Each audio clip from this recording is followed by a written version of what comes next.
Hey guys, this is Jon and Austin, and this is another episode of the Meatgistics Podcast. So I'm going to jump on Patrick's words here and say, remember to leave a review. 5-star reviews really do help. If you're watching on YouTube, like, comment, and subscribe. I saw him moving back there and I thought he was about to do it, so I wanted to make sure we get I'm glad as little as possible. I'm sure I would have forgot. But we've got a bunch to do today. We've got some new products. We've got what I consider at least to be a great story. All kind of goes back into something going on in Meatgistics as well. But first, Ryan Tex sent me an image of somebody else doing mac and cheese with jerky on the top. And I said, I don't think that sounds good or looks good. And he said, there's only one way to find out. I responded, there's many other ways we could find out. We could talk to somebody who's already had it. I mean, you don't just have to do something to find out if it's good or not. So we will do it on your behalf, and then you can find out if it's good or not. So this is the Dragon's Breath Walton's Bold Jerky, or Walton's Tender Jerky.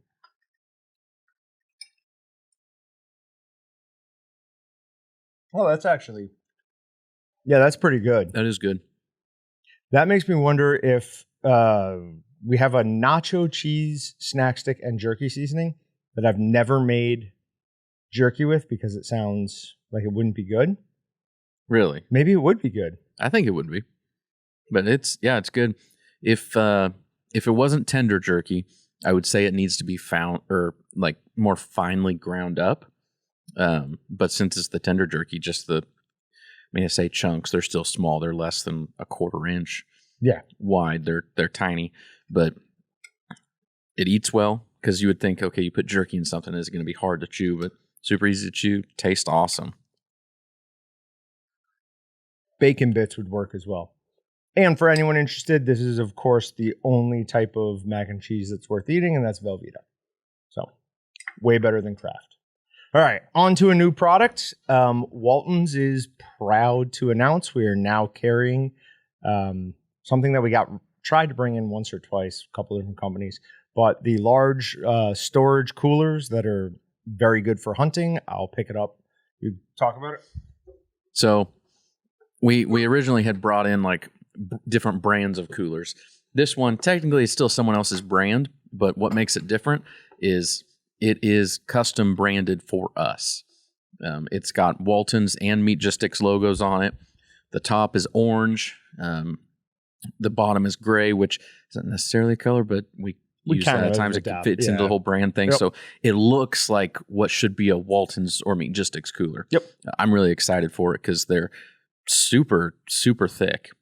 They seem like extremely well made, heavy duty. They're made in the U.S. I want to say Texas. Yep. Okay. Yeah. Yep. So these are 100% made in the U.S., not just assembled in the U.S.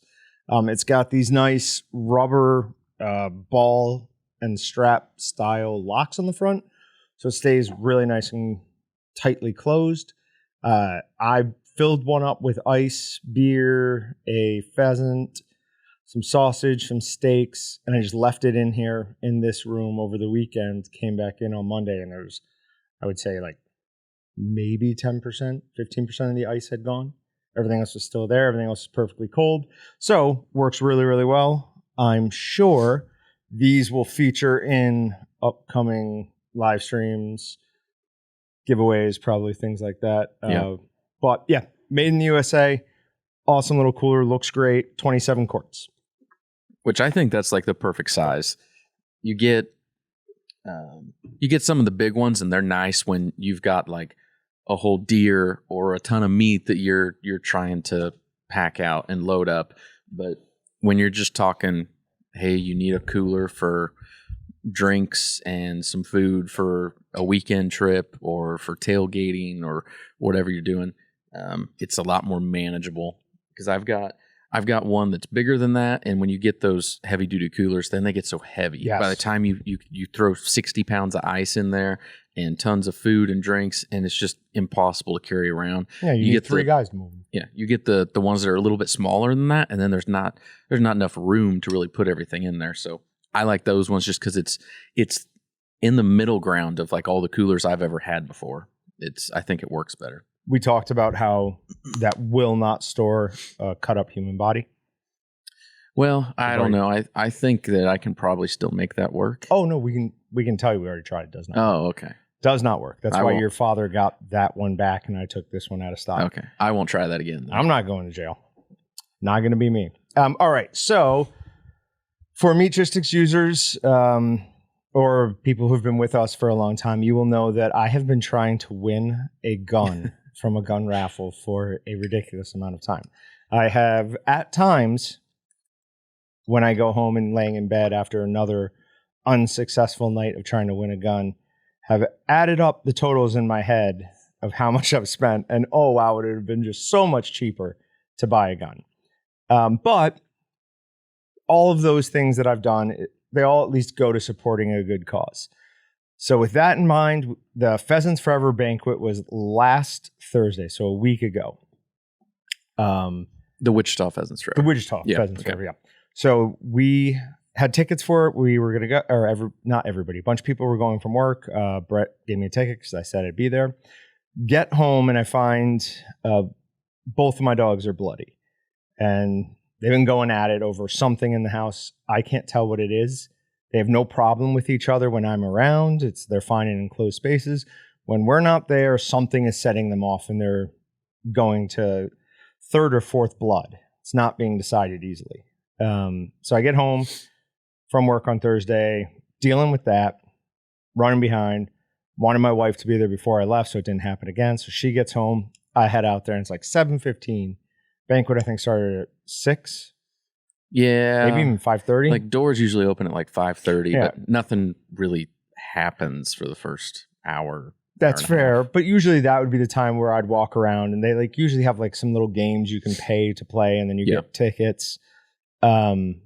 So I got none of that. I walked in. You didn't get any of those first raffles? Got into none of that. So walked in, sit down at the table for a couple minutes. I'm like, all right, I'm going to go get a drink. So I go walk past, and I think your father made some comment like, oh, nice to join us or something like that. Or that's just in my head that he said that. That's very possible too. So as I get a drink. As I come back, I walk right past Mike and Brittany from Pass It On. Uh-huh. So I sat down there, started talking to them, and they start doing the auctions. So the first thing was like, entry into Gun of the Year club or Gun of the Year. Like all these raffle tickets for all the different raffles that were going on and some other things. It went for $1,100. So I'm definitely not doing that. But in my mind, I'd already been like, all right, well, I will just bid on one of the, enter to be one of 6 or I'll buy the final card. So that went for $1,100 and I'm not doing that. Then the next one was like a guided 2-person hunt, and that went for like $900. So I'm like, all right, I guess I'm just not doing anything. So the next one was for a 1 of 6 gun, and I honestly didn't even pay attention to what the gun was. It was you were basically bidding on a hat. The hat got you a 1 of 6 chance, so I bought the hat. First one, it went for like $300. So in my experience, at least, usually the first of those is the cheapest. Yeah. So I figure I'm going to get it on this one. The auctioneer tried to give it away so many times. Like, that's it? Nobody? You, sir? And I'm like, hey, just call it. I'm like, I want this. So anyway, so I get it, $300 and go bring it up because no one at Walton's knew it was me bidding back there because I was all the way in the back of the room. So I bring it up. Night goes on. We eventually get called up and I had the first ticket because they called 1, whatever. They pulled 1, I won. And father said that he was glad that I showed energy or excitement because I did a big fist pump. I was like, yeah. It drives me nuts when you're at banquets like that and the winner, even if it's something small that, people don't necessarily really want off of a raffle and they don't get excited for it. It's like when you're at one of those, it doesn't matter what you won. You need to jump up. Your whole table needs to, woo! Yes. You got to get into it. That is part. And Todd was with us, your and your father's friend. And I think he bought one of the other hats. And I think maybe it was his nephew or somebody else, was this younger kid. They got one. So our table had a 50% chance of winning. Yeah. So we were going to be pretty good no matter what. Anyways, so it ends up being a 10-22 takedown Ruger. I have zero use for that gun. Rimfire. Like, I just have no use for it. It looks like a cool gun. And at first I didn't realize it was a takedown. When I realized it was a takedown, that did make me pause a little bit. Just like, all right, well, kind of a survival gun. Not bad for a bug out bag or something. But I've been wanting a 6.5 Creedmoor. So went to a local place, Range 54, asked them, I'm like, hey, feel free to tell me no if you don't want to do this, but is there a possibility we could do some sort of like credit and exchange? Because I'd really like this gun instead. And they were super nice about it. They gave me full sticker price plus some towards this. It's a Savage Arms Axis 6.5 Creedmoor with a SIG scope. So really nice setup, and I paid the difference, which was not very much.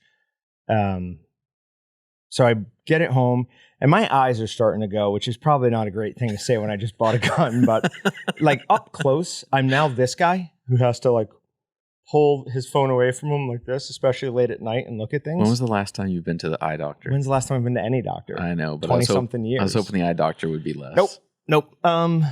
Look, I can read Made in the USA, Tioga Coolers, Living the Cooler Life. I mean, long distance, it's fine. Stop, check fridge, and freezer on the door. Can you read that?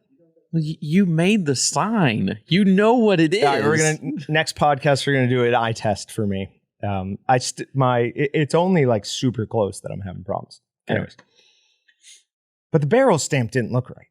It just didn't look right, but I was just like, whatever. So I wake up the next morning, I'm looking at it again, and I'm like, that does not say 6.5 Creedmoor. Like, that says 8.6 maybe, 8.8, something else. So I start looking it up, and there is this other caliber now that's 8.6 Creedmoor. So it's a combination, or a collaboration between Q, the company that was behind like the Honey Badger, and I think Federal. Maybe not Federal, but a company like that. So it's supposed to be just like, or similar to the 6.5 Creedmoor, but it's a shorter cartridge and it has an even flatter trajectory. One of the things I was listening to said it was like, basically, if you're comfortable taking a deer at 100 yards with a 6.5, double that. It's like you'll be good at 200 yards with this 8.7. So 8.7 Creedmoor has kind of become 8.7 BLK. So it's 8.7 Blackout. Anyways, so send a picture of it to Taylor, our shipping supervisor, who's been on the podcast a few times and is a big gun guy. And he sees it. He's like, huh. It's like, send me the serial number. So I sent him the serial number. And he's like, you really might have something odd here. So in my mind, I'm thinking, okay, there is no such thing as a Savage Arms Axis 8.6 Creedmoor. It does not exist. So I'm like, somebody put the wrong barrel on the stock. Something odd happened. Now, I did notice that it was necked down pretty severely at the end. But one of the things I read on the 8.7 is that they are going to neck it down too. So I started thinking, like, all right, this gun is like a one-off, or it's a missed barrel stamp, or super valuable. Like, I'm going to buy a gun case, or buy a gun safing case and put it in there and just eventually sell it to a collector. Bring it in, show it to our FFL, and he was looking at it as I was doing something else. He sent me an email. He goes, no, you have a 6.5 Creedmoor. I'm like, no, definitely not. So we took it and looked at the light. It's just a terrible barrel stamp that, like, it's too deep in there, and it just kind of messed up what it looks like. But if you look at it in just the right light, it is a 6.5 Creedmoor. So that stinks. Yes, definitely does stink. You know what stinks more? Nobody has any 6.5 Creedmoor ammo. Oh, yeah. I just ordered some Hornaday online. Yeah, I've actually had better luck at finding just random spots online to order it from. But since we have our FFL, we can buy from a couple different distributors. And the place we always buy from, every time I get online to look at anything, it's just out of stock, out of stock, out of stock. Everything's always out of stock. We at least have one little room in the building where we store some ammo, and every now and then, we haven't for a while because things been so low, but we'll buy a bunch of just like 45, 9mm, some of the standard rounds there, some different shotgun shells, and we'll have thousands of them in there, and then they just slowly dwindle as time goes on. But getting close to that point when stuff needs to come back in stock. Well, how do you do that? Is that like, is it just you, your dad, and Dylan who throw in, or like other people throw in on cases? It's just all company bought. It's company owned. If you want some, I mean, I'm not going to sell to the general public, but at times somebody has been like, "Hey, do you have whatever?" Okay. I'll be like, "Yeah, you can go buy a box or two." Awesome. But cool. It's just another reason why when the zombies come, this is home base. You probably need a case or two of 6.5 Creedmoor in there. I mean, probably, most likely. It's probably going to take me half a case just to sight it in accurately. Nah, it shouldn't be that bad. But the scope is really nice. I've been playing around with the scope. Very, very nice scope. So yeah, I'm excited. I think I've got a really nice gun, especially for what in the end cost me $380. So what are you planning on doing with it? Oh, I'm going to deer hunt. So if things go really well, I'll get out this year, but I'm shaking my head. It's almost certain I won't. I just don't have the time. I just asked because I wanted to see what your response was. Were you going to say, I'm going to hunt deer with it, or are you going to kill deer with it? Because there's a big difference. That's fair. Because if you go out hunting and you don't come back with anything, I'm going to give you so much crap. I mean, it happens all the time. Yeah, but if it happens to you, I'm going to give you crap. No, I've had a couple people offer to take me here. And my understanding, at least, I don't think that any of them have ever not gotten one. I mean, throughout the course of a whole year, obviously, I'm sure they've gone out many times and not gotten anything. But I'm sure the first time I will be successful. I mean, it's me. My wife and I were talking about this. I'm like, I'm convinced this isn't reality. Sounds like a young Dick Cheney up there. I would be fine. Who made that joke when I said I was going to the governor's hunt next weekend? It might have been Tex. Somebody was like, Dick Cheney's place, huh? Like, I will make whoever I shoot apologize to me too. And I shouldn't have done it. Like the governor is actually going to go. Yep. Back in the day, the governor actually went. The governor, that was when Brownback was governor of Kansas. He's the one that started the governor's hunt here. And it's a great deal. I'm glad they at least kept it going, but I don't understand why the governor doesn't go. It kills me. Like, throw politics aside, like the right and left ought to be able to both join forces on like some of the stuff that goes around hunting and conservation. Conservation groups typically are going to be more right-leaning, have people that are right-leaning that are involved. But why? Like, why does the left shy out of that so much? Because it's about conservation, the whole global warming and climate change and taking care of the environment. Like, I don't know. Both sides of people care about it. It's just they do it and go about it different ways. But it kills me that the governor just kind of like shuns the whole thing and ignores anything that has any fingerprint of hunting or a gun on it. So it depends on what you're calling conservation, what you're calling conservation, and what they would call, I mean, Greenpeace, all of that, they would call that conservation, and that's all far left. So it's just different ways of approaching it. So I think the conservation that we're more familiar with is the right-wing leaning one. That's why we have more right. I mean, look at BHA. They're very down the middle. I think they're close to a third, left, right, and center. So they do a great job. That group is definitely different. But I don't know what they did differently there, to be honest. But it's a lot of the same stuff, just land management. Yep, that's what it is, because it's not 100% based around hunting. It is hikers, hunters, people who just enjoy the outdoors. Yeah, all of them can rally around what they do. The stuff that we do is way more focused on like hunters.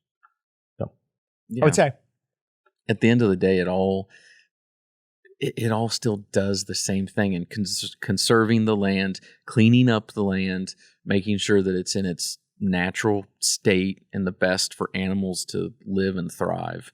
But I don't know. One of those things that just pet peeve of mine, why everybody can't be on board with conservation. we can't decide nobody can be on the same page of anything anymore. It's just way too crazy. All right, so we've got the new Walton's coolers. We did the jerky and the cheese thing that was surprisingly good. Again, I think bacon bits be a super easy way to get something really similar. We've got, by the time this is released on Friday, the following Monday, will be our pre-Thanksgiving sale. So check that out. Look for that. That'll be on our YouTube page. It'll be on waltonsinc.com/sales. We run that sale from Monday to Friday. Friday being the cutoff because anything you order there, we want you to get by Thanksgiving. Then the next Monday, our big Thanks Black Monday sale starts. Wait, is next week pre-Thanksgiving sale? Yes. Holy moly. Time flies. You're freaking Austin out with the sales now. You need more energy drinks. That is the way to keep up on everything. Now I'm starting to be worried that, am I wrong? No, you're right. Okay. I just pulled up a calendar. Okay, yeah. Cool. So and then our Thanks Black Monday sale, that goes from the 22nd to the 29th. It's got 3 different parts to it. The first part will be from the 22nd to the 29th. Then on Black Friday, another level of sales kick on, and they'll be good until the 29th. And then on Cyber Monday, the 29th, we have our Cyber Monday deals. So we've got quite a few products seriously discounted. If you were waiting to buy a grinder or a mixer or a stuffer, vacuum sealer, this upcoming Thanks Black Monday sale is probably going to be your best time to do it. Some people will be disappointed and some will probably breathe a firm sigh of relief. We have dropped the gimmick portion to the videos. This will just be a straightforward sales video where we will concentrate on getting you the information and the dates and less about trying to shoehorn in some sort of comedy. Is that for Thanks Black Monday too? Oh, yeah. Pre-Thanks has always been straight. Yeah. Thanks Black Monday is straight sale. Okay, cool. Yep. No. Well, it was going to be a funny story, wasn't it? It was going to be, so I keep getting, and I got more random Amazon stuff yesterday. Yeah, there's a backstory to this. That's why it writes itself. But yeah, it would have been a little bit too much to undertake in a short amount of time. For but sure. I get, one of the weird Amazon things I've gotten is this little spy camera that has came with all these different styles of buttons. So you could replace a button on your shirt with this camera. And we were going to do like a Project Veritas style video where I get you to admit the lowest price. But no. Instead, just straightforward, good video, lots of B-roll, and more focused on the products. Yeah, because this one, I mean, it's such a massive sale to get across that all items are on sale the entire duration once their day kicks off. So yeah, it's, I mean, bunch of cool stuff, bigger stuff on certain days, and yeah, so we're doing our best to color code and show you the actual dates and stuff like that, and plenty of links in the description, make it as easy as possible for you guys to buy stuff. Agreed. All right, we got anything else? Let's get on to Meat Matters. As you can see, it's quite the hefty bit in there today. Yeah, I didn't even add anything. When I looked at the whole list here, I'm like, nope, we're good. I know, we're very good on this. Okay. So one of the first things I want to talk about was a Meeting Place article. It was stars are finally lining up for the beef industry. And I'm just going to read quickly from it. It says, the long-awaited improvement in fed cattle markets appears to have arrived, with fed cattle prices jumping roughly $5. Darn it. What is CWT again? 100 weight. 100 weight. Century. The past 2 weeks. Maybe the stars are finally lining up for the beef industry. With the fed cattle market pinch point removed, cattle and beef markets are poised to realign and rebalance. The industry will be better positioned to capitalize on optimism that has been building in recent months. Ooh, find this timing of this article and everything very suspicious, with all the stuff coming out with lawsuits for price fixing, all the accusations about pre-agreed upon amounts being set at cattle auctions, just, all of a sudden it's starting to, we're ready to be good again. Yeah. Liars. With that in mind, want to say there's quite a few senators involved in this, but one of the big ones was Senator Deb Fischer from Nebraska. She's a member of the Agriculture Committee, and they announced the Cattle Price Discovery and Transparency Act. They've worked to get this going for a while. This hopefully will help prevent us all from running into ridiculously pumped up cattle prices. Well, we run more into the meat cost, but that is all kind of tied together at least. And at least if I am paying higher amounts for beef at the store, I don't want it all going to the processors. I want the person that raised the cattle to get their fair share of that money as well. Next one that I want to talk about is, I have never even heard of this, did not know it was a thing, but it is from Meat and Poultry. The title is Constant Pressure, and it's talking about using high pressure systems. I think they said barometric, to keep meat safe without cooking it.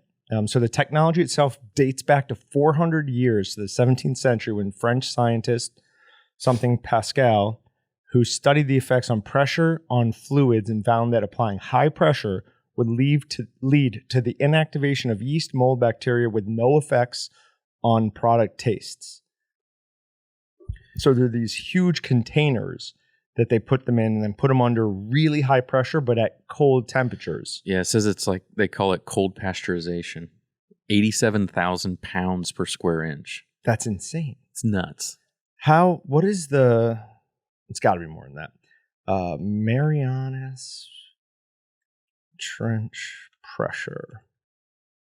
It is 1,086 bars. Okay, that's not 15,750 pounds per square inch. How much was that? 87,000 per square inch. That's more than the bottom of the Marianas Trench. 6 times heavier than that. Wow, it's crazy. That is crazy. How do you have a container that can actually hold that in? Well, I mean, think about, they send subs down to the bottom of the Marianas Trench.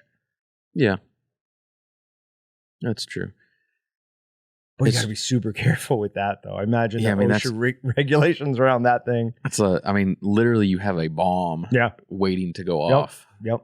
If anyone has to go in and clean it, I imagine power cords have to be disconnected from both ends. Cannot be plugged in. But yeah, I just thought that was pretty cool.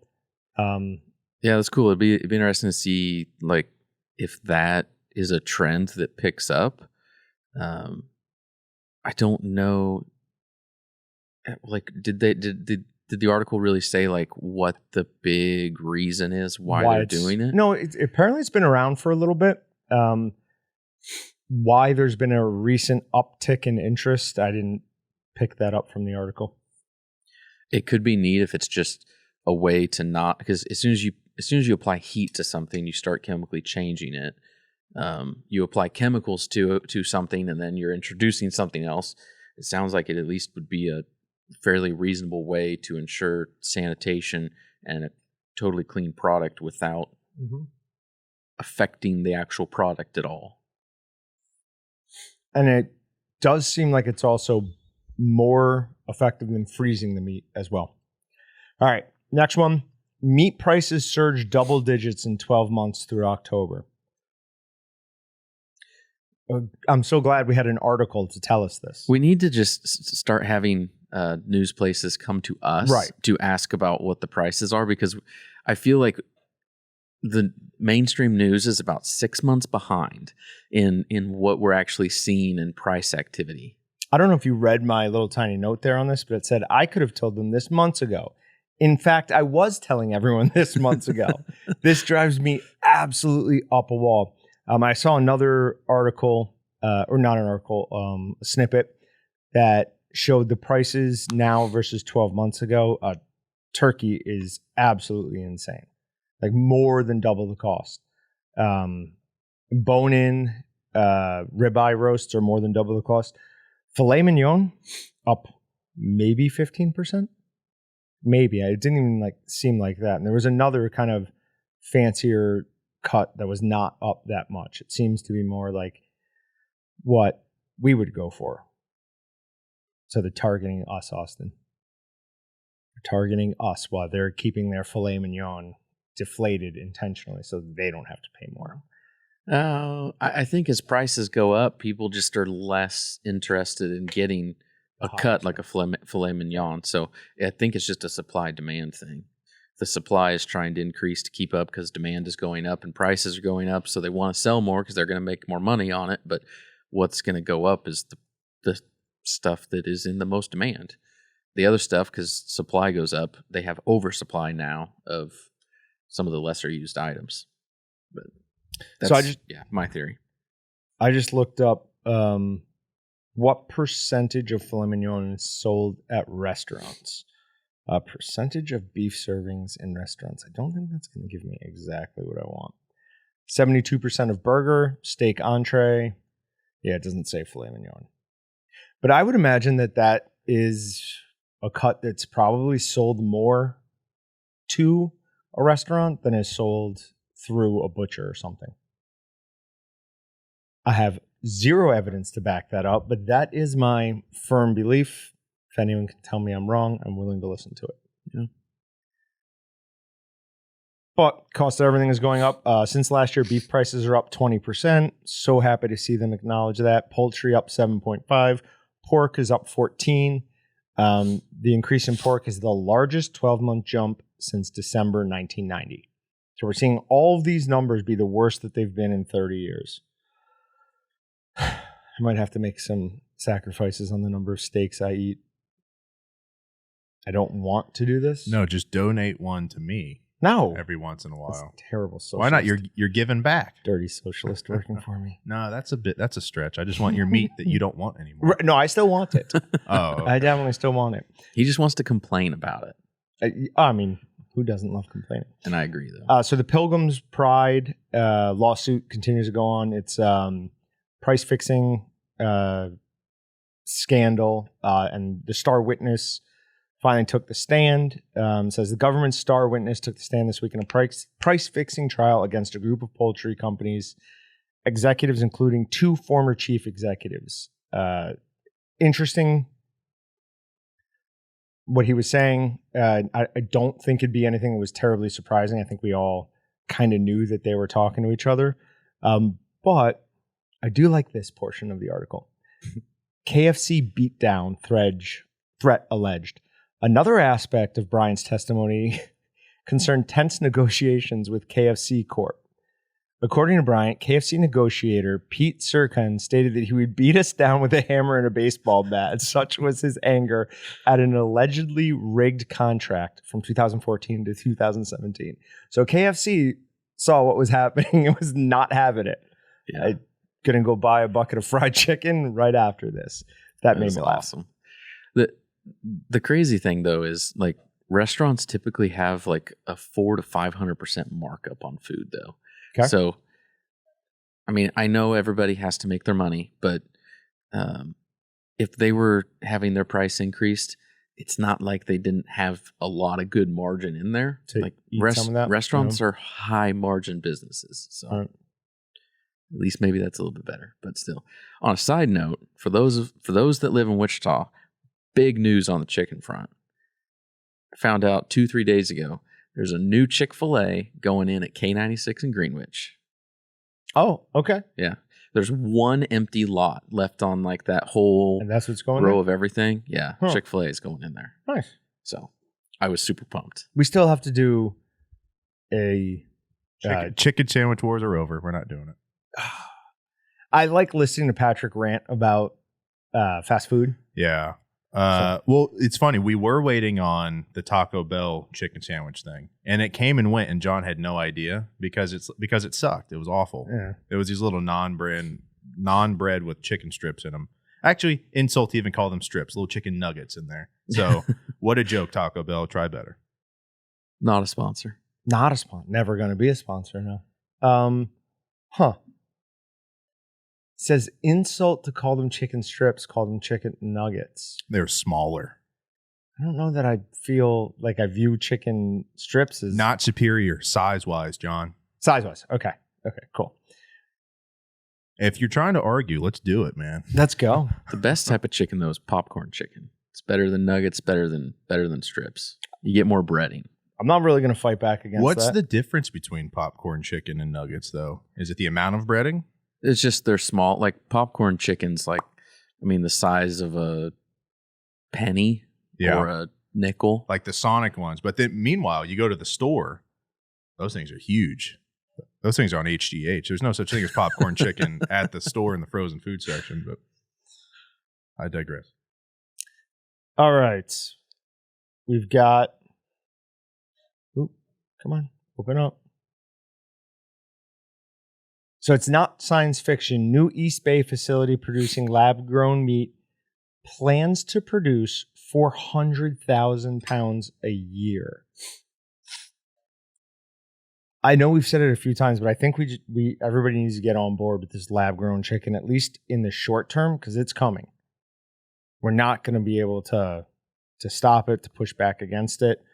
Something has happened with that link, though, because it keeps forwarding me to the next article, and I can't read it anymore. Yeah, it's behind a paywall. No, I just no, don't. There you go. Don't. It's not behind a paywall for a second. Yeah. And it goes behind. Go ahead, Patrick. Well, I was just saying, it goes back to the point we make all the time. They shouldn't be allowed to call it chicken. It's, grown in a lab. Is it chicken? If you clone a human, do we still call it human? Like, at what point is a chicken not a chicken anymore? Yeah. Again, we can get into this. They call it cell-grown protein or something. But then what are the stipulations on that? I just think it's an insult to all chickens everywhere to call it a chicken, right? What are we talking about? I agree.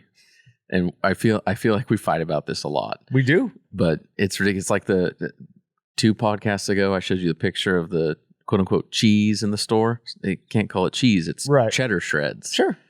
Which is still close. Cheddar. I don't know. I guess cheddar's a flavor, maybe. Not really cheese. But I hate when stuff is called something else. It needs to be like, if it was fake chicken, call it fake chicken or chicken style, or somehow very clearly right next to the word chicken needs to say not chicken. Yeah, I just have more faith in the consumer, their ability to discern between the two things. You have a lot more faith in people across the country than I do. I guess I do. Now, I've lived all over the country, met many more types of people than you have. So you're more brainwashed than I am. That might be fair. Also, if you want to say like lab-grown meat, your beef is grown as well. It's just a different process for it. It's a live grown. This would technically be alive. No. Even if they do the fungus, it's technically live. No, to be living, technically, so I mean, trees and grass, vegetation, all that's not living. One of the things you have to be living is excretion. So trees excrete? Of course they do. What, sap or something? It's not. No, not all trees do.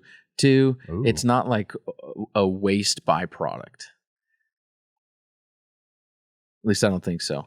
But so if you're growing meat, I'm pretty sure they're not going to grow a digestive system for the meat to consume and excrete.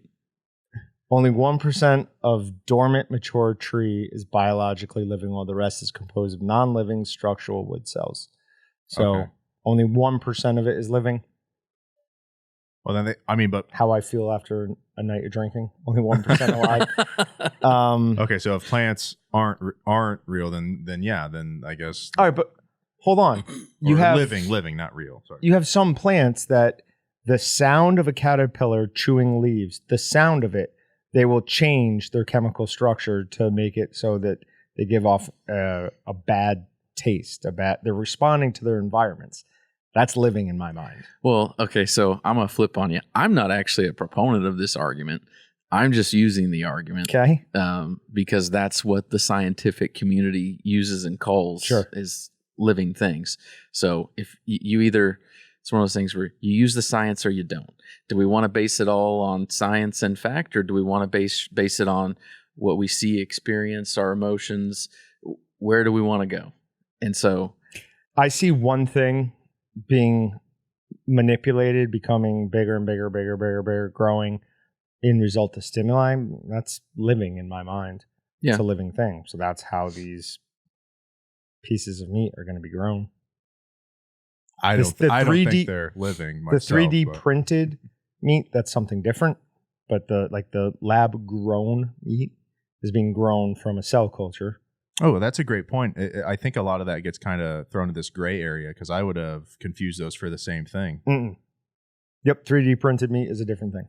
The problem is on the lab grown meat, when does it die?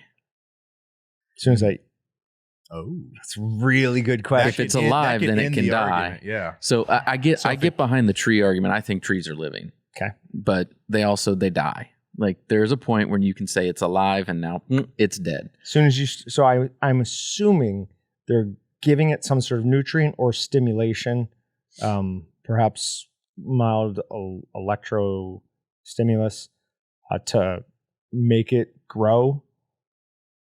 Perhaps as soon as they stop doing, I don't know. This is going to be fascinating though. As this comes out more and becomes more public knowledge and mainstream, this is going to open up all sorts of interesting arguments.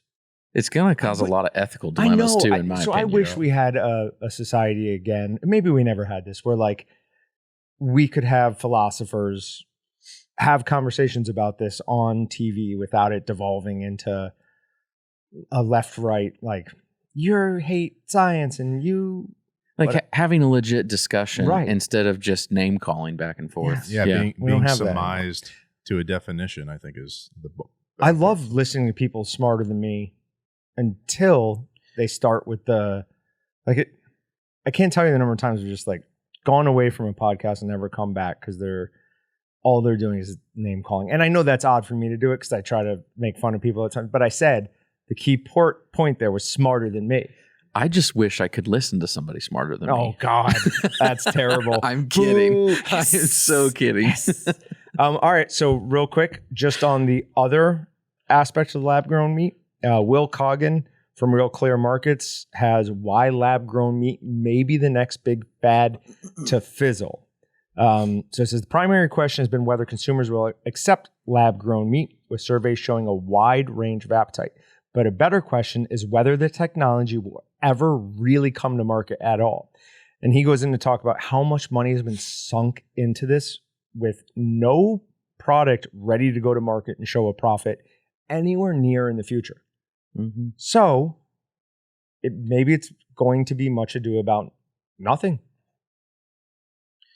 Yeah, I think a lot of money gets thrown at it just because people don't want to be left out if it does happen. Because you could spend $1 and you could end up making $1 million off of it. It could be such a huge thing that they're willing to take that gamble. Because for some of the places that invest money, I mean, they have the money to burn, they have the money to spend. Have to do something with it. So why not take that huge gamble? Because if you gamble on 10 different things, you only need one to pay off, and that's your investments are set forever. If you had bought $1,000 of Shiba crypto on January 1st, you'd have over $50 million right now. It's crazy. I was going to say, if you got like a Southwestern Bell thing back in the 50s or whatever and cash it in now, I'm just thinking of old movies back in the day. What's that? Like Blast from the Past. He's like, oh, well, this sales bond or whatever is good. It's now worth $1 million or something like that. I don't know this movie you're talking about. You don't know a lot of stuff I talk about. All right, so beef exports are up over 60% from last year, 123 metric tons, which is a 20% increase over last year. So 123 metric tons is 272,533,085 pounds. Now, that's over 250 million pounds.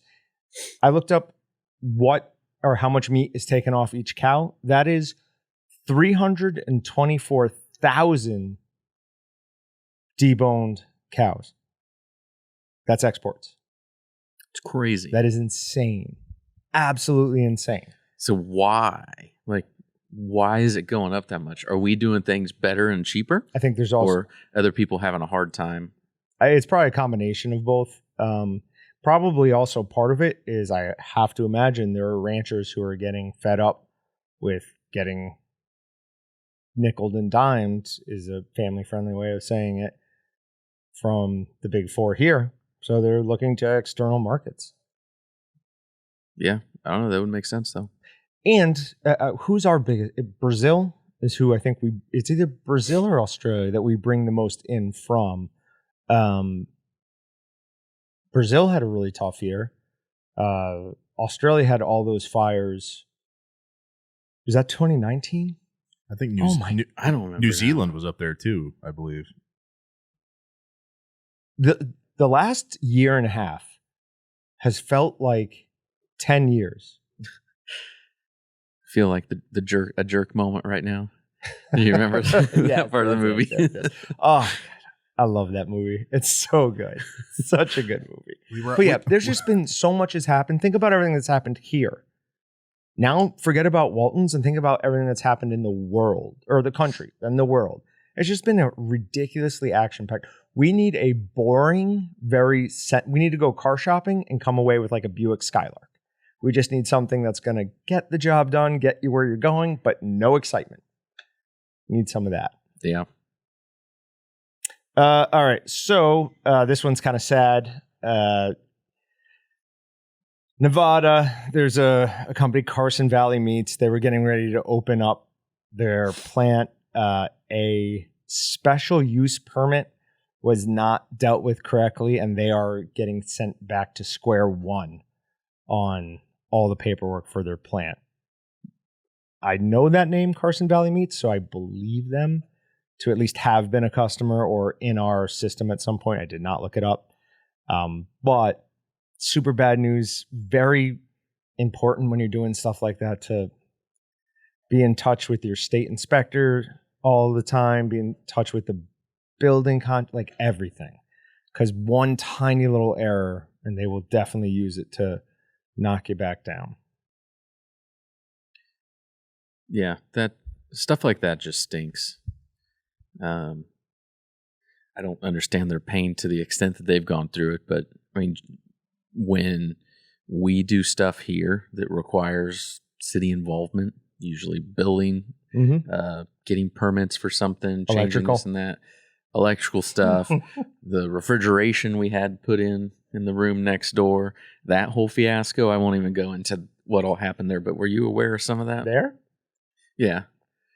No. City inspector showed up very, very unhappy one day. And we had some issues. The test kitchen or? Uh-huh.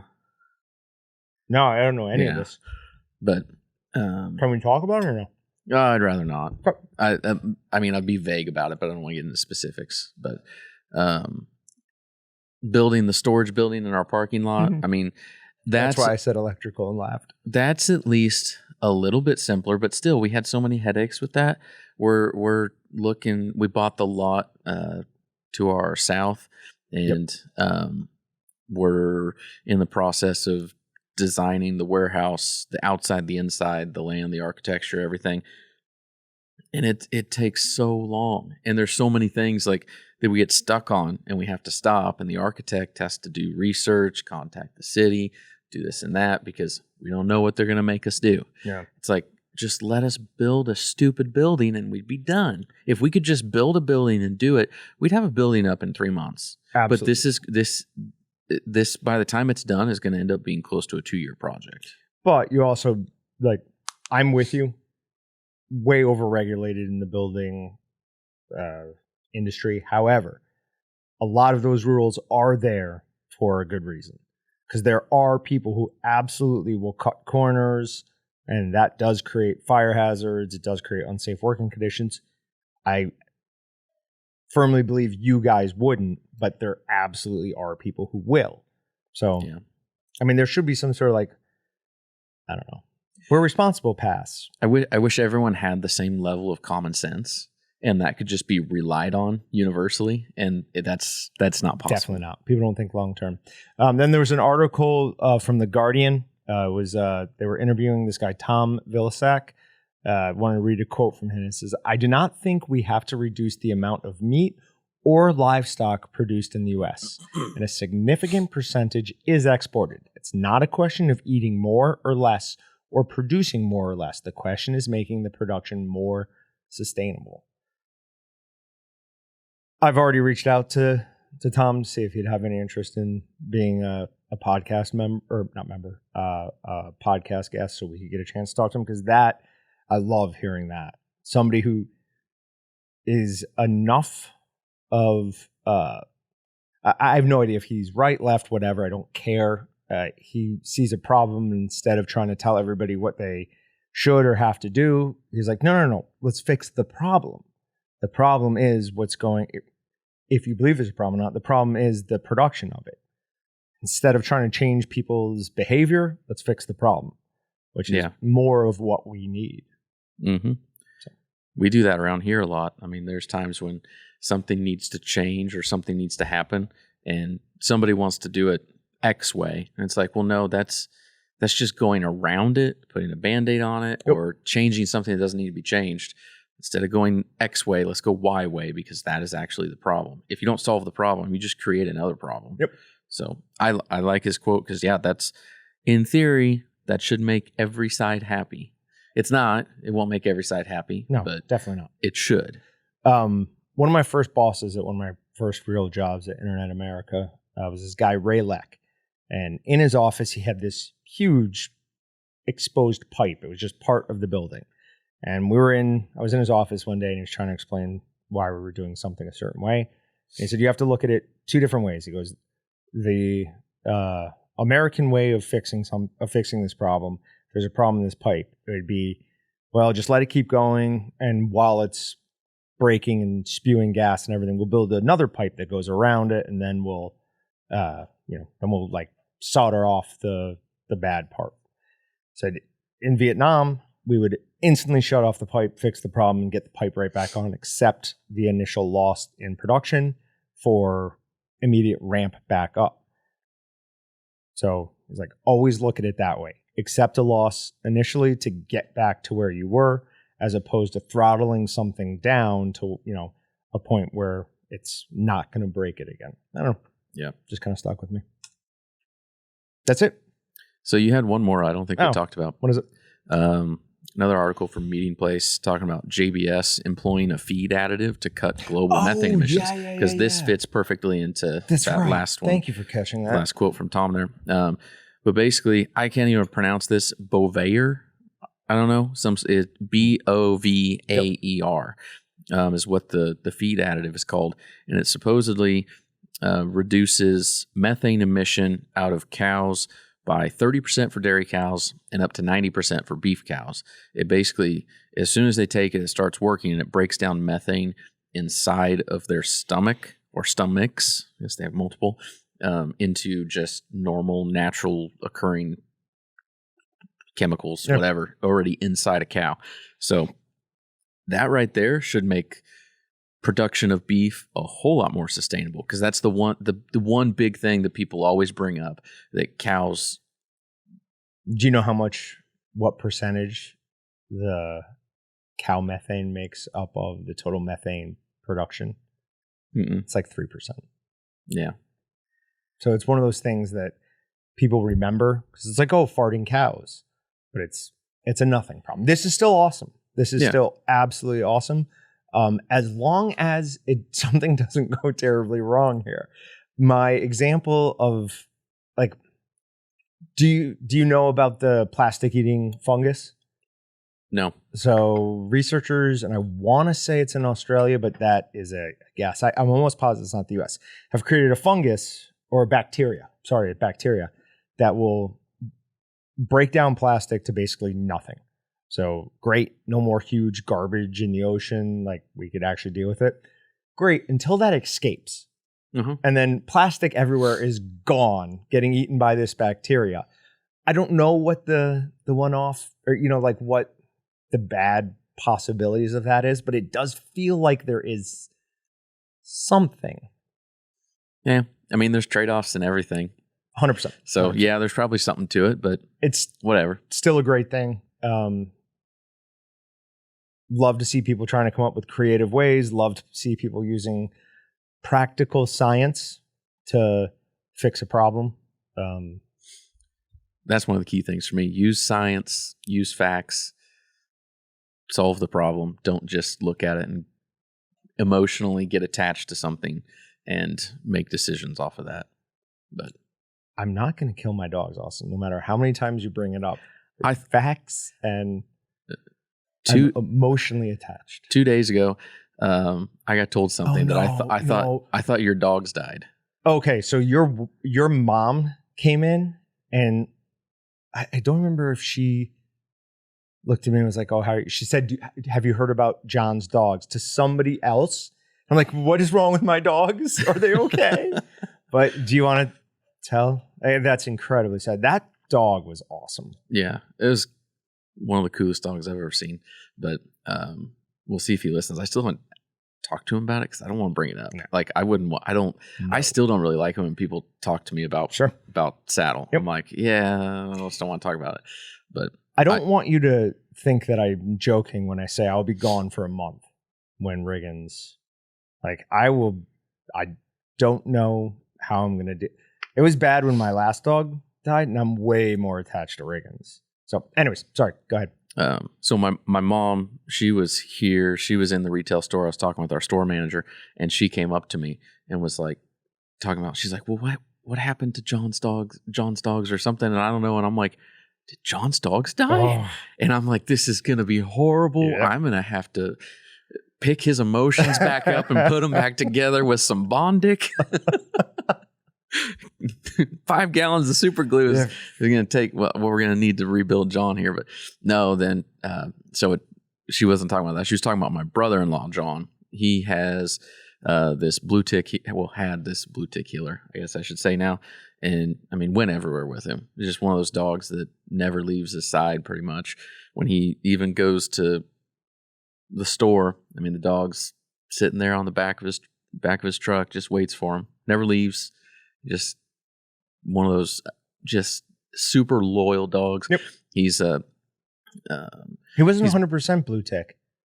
He had like a touch of something else in him. Was it that? He was from front to back. He was one solid muscle.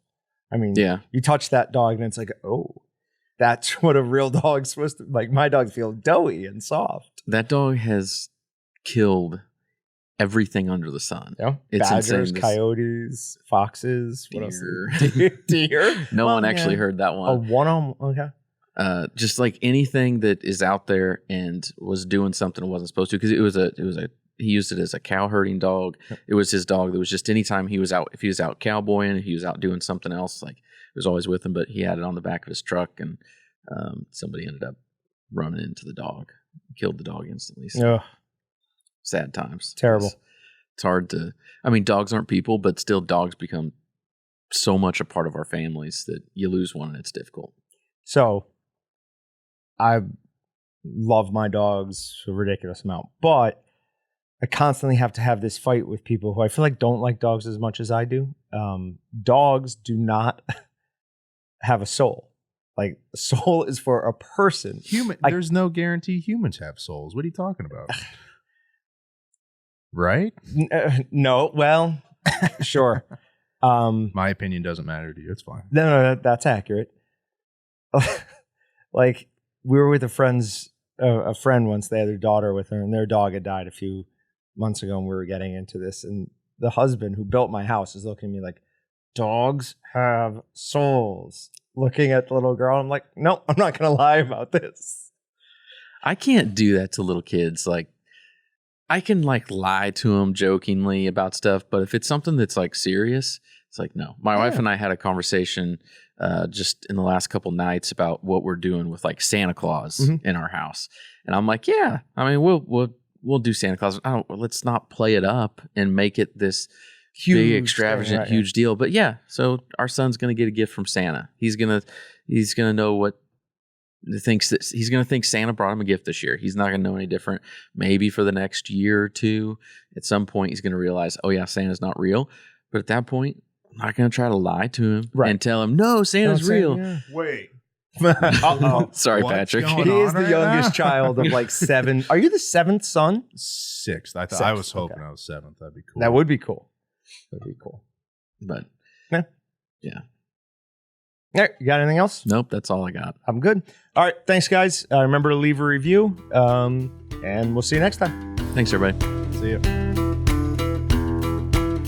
Thanks for checking out the Meatgistics Podcast. To shop everything but the meat, head on over to waltonsinc.com. And to get your meat processing questions answered by experts and enthusiasts alike, head on over to our online community at meatgistics.com. Walton's, everything but the meat.